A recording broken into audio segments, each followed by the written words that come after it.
Сайн байцгаана энэ өдрийн мэндийг хүргэе намайг Ука төмөргөдөг. Өнөөдрийн миний ярих сэдэв бол үгүйсгэл няцаалт гэдэг сэдвээр ярих хүсэлтэй байна.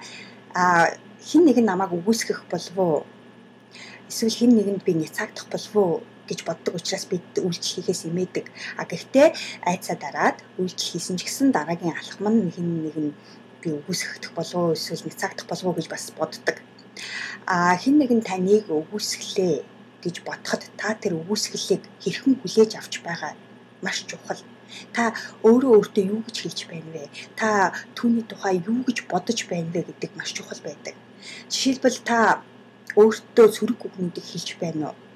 Дими юм боллоо ч гэдэг юм уу? Эсвэл шараа юм боллоо ч гэдэг юм уу? Эсвэл би хангалтгүй учраас ийм байдалд хүрлээж гэдэг юм уу? Эдгээр сөрөг үгнүүдийг та өөртөө хэлдэг үү?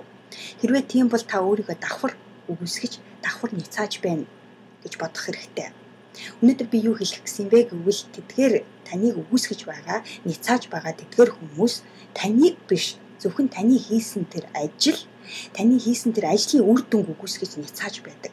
Харин тэр үгүйсгэл няцаалтыг та ажил дээрээ биш, өөр дээрээ аминчлан хүлээж авснаар та өөрийгөө давхар үгүйсгэж, өөрийгөө няцааж, тэр үгүйсгэл, тэр няцаалт чинь жинхэнэ үгүйсгэл няцаалт болж байдаг. Тиймээс өнөөдрөөс авахуулаад хэн нэгэн таныг үгүйсгэж няцаах болгонд та амжилт руугаа ойртож байна гэж бодох хэрэгтэй. Хэн нэгэн таныг үгүйсгэж няцаах болгонд та заа руу ойртож байна гэж бодох хэрэгтэй.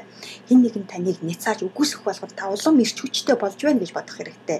Хэн нэгэн таныг үгүйсгэж няцаах болгонд та өөртөө өгөх тэр хайрыг улам илүү их нэмэгдүүлэх хэрэгтэй. Тэгэхээр өнөөдрийн миний амжилтын тайм нь юу вэ гэвэл намайг үгүйсгэх болгонд би улам их эрч хүчээ авч байна. Намайг үгүйсгэх болгонд би улам их эрч хүчээ авч байна.